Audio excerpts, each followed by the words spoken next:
ایک تو یہ کہ صوفی صاحب وہ معروف تھے اور ان کا نام بھی اصل میں عائش محمد نہیں تھا. اچھا یہ بھی معروف تھا, ان کا نام تھا محمد. اچھا صحیح. اور المعروف عائش محمد, ٹھیک ہے. اور وہ معروف ہو گئے تھے صوفی عائش محمد, اور اس میں بھی اکثر لوگ ان کو عیش محمد لکھتے تھے, بالکل ایسے, بعض لوگ عائش محمد لکھتے تھے. تو ڈاکٹر صاحب کچھ علم ہے کہ کیسے یہ نام پڑ گیا؟ اچھا یہ نہیں مجھے معلوم, لیکن یہ انہوں نے خود مجھے بتایا کہ میرا نام محمد ہے, ٹھیک, اور عیش محمد میرا معروف ہو گیا. ٹھیک, یہ انہوں نے مجھے خود بات بتائی تھی. اب میرا ان کے ساتھ تعلق یہ تھا کہ اصل میں تو وہ ظاہر ہے والد صاحب اور چچا وغیرہ کی عمر کے تھے, اور ان کے ساتھ ہی ان کا تعلق تھا. تو ان کی وجہ سے وہ میرے ساتھ اتنی محبت کرتے تھے کہ ہر سال 1 یا 2 دن میرے گھر تشریف لاتے اور میرے گھر قیام فرماتے تھے. اور اس دوران میرے بچوں کے ساتھ بھی ان کی بڑی قربت ہو گئی, بڑی محبت ہو گئی, اور بچوں کو میں کہتا تھا کہ آپ ان کے پاس بیٹھیں. صوفی صاحب کے ساتھ ان کا بڑا تعلق تھا, اور جس دن صوفی صاحب نے آنا ہوتا تھا سارے بچے اپنے آپ کو یوں پریپیئر کر رہے ہوتے کہ آج صوفی صاحب کے ساتھ بیٹھنا ہے, ان کے ساتھ گفتگو کرنی. تو بہرحال وہ ان کے ساتھ بیٹھنا وہ ایک عجیب لطف تھا, اور وہ باتیں کرتے رہتے تھے, اور ہر بات کے اندر کوئی نہ کوئی نقطہ تھا. قرآن پڑھتے تھے تو اس کے اندر بڑا عجیب و غریب استدلال ہوتا تھا. بندہ یعنی بعض چیزیں ایسی ہیں کہ آدمی سوچتا تھا کہ یہ کبھی سوچا نہیں کہ یہ بھی اس میں سے نقطہ نکلتا ہے.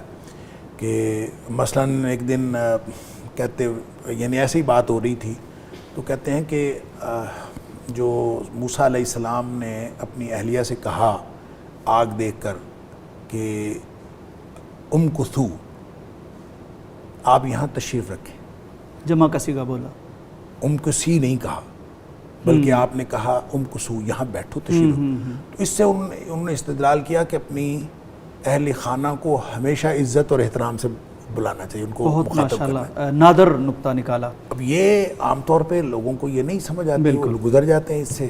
تو وہ اس طرح کے نقطے نکالتے تھے, بندہ حیران ہو جاتا تھا کہ بڑی سادگی سے آپ تشریف رکھیں. اس کا ترجمہ ہی انہوں نے یہ کیا, آپ تشریف رکھیں, آپ یہاں تشریف رکھیں, میں ابھی آتا ہوں. تو اس طرح سے خطاب کرنا چاہیے. تو آپ اندازہ کریں کہ اس سے معاشرتی زندگی اور اس کے ساتھ جڑے جتنے مسائل ہیں, احترام کتنا آئے گا, محبت. تو بہرحال جی صوفی صاحب ایک بڑی نابغہ روزگار شخصیت تھے, اور عام طور پر ایسی شخصیت اس دنیا میں آج کے دور میں تو شاید ممکن نہیں ہے. میں سنت کا سب سے زیادہ پابند میں نے اپنی زندگی میں جس شخص کو دیکھا ہے وہ میرے والد صاحب ہیں, مولانا محی الدین علیہ الرحمہ.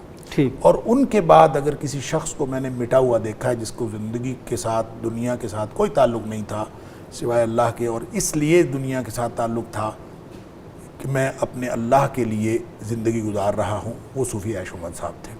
اب اندازہ کیجئے کہ جب آخری دنوں میں ان کو ڈاکٹرز نے بتایا کہ آپ کو بیماری ایسی ہے کہ شاید یہ کیوریبل نہیں ہے, تو انہوں نے جو پہلا رسپانس دیا, ڈاکٹر زعیم صاحب اس کے گواہ ہیں, اس کے راوی ہیں, کہتے ہیں جو پہلا رسپانس انہوں نے دیا انہوں نے یہ کہا کہ امریکہ کی شکست دیکھے بغیر جنت کا کیا مزہ آئے گا. اللہ اکبر, یہ بہت ان کا ایک نیریٹو تھا اور بات کرتے رہتے تھے. اور وہ کہتے ہیں کہ جنت کا کیا مزہ آئے گا, امریکہ کی شکست تو میں نے دیکھی نہیں, وائٹ ہاؤس کو فتح کیے بغیر میں اس دنیا سے جا رہا ہوں, تو مجھے جنت کا کیا مزہ. یعنی پورے ہوش حواس میں. ابھی اس کے بعد ماشاءاللہ کئی ہفتے وہ ٹھیک رہے, اور اسی دوران پھر انہوں نے میرا جو تعلق ان کے ساتھ جو میں عرض کر رہا ہوں, پھر مجھے انہوں نے ایک دن واٹس ایپ پہ میسج کیا, وائس میسج, اور مجھے کہتے ہیں کہ مجھے مل جاؤ آگے, جتنی جلدی ہو سکے مجھے مل جاؤ. اللہ اکبر.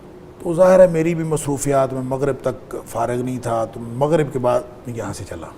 صحیح. تو رات کو 11 بجے کے بعد میں وہاں پہنچا مامو کانجن, تو 2 گھنٹے ان کے پاس بیٹھا.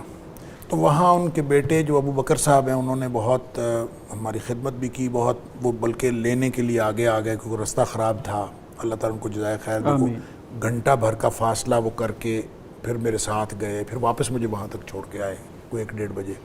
کھانا بھی انہوں نے تیار کیا ہوا تھا, لیکن وہ شیخ صاحب نے نا مجھے کھانا نہیں کھانے دیا. اللہ اکبر. وہ کہتا جی کھانا ٹھنڈا ہو جائے گا, کہتا ہونے دے ٹھنڈا, ہمیں باتیں کرنے دیں.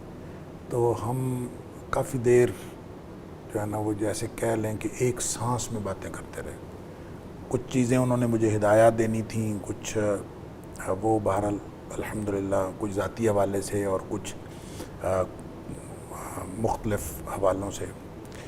اور بس اس کے بعد انہوں نے پھر مجھے کوئی پاکستانی سیاست کے حوالے سے بھی کچھ تھوڑی بہت باتیں جو ان کے ذہن میں تھیں، تقریباً وہ وہی تھیں جو اس سے پہلے وہ مجھے ایک واٹس ایپ کلپ میں دے چکے تھے، میں نے سوشل میڈیا پہ اس کو جی بالکل اپلوڈ بھی کیا ہے، تقریباً وہی تھی. تو بس یہ تقریباً کوئی 2 گھنٹے کی ملاقات تھی اور یہ آخری ملاقات تھی.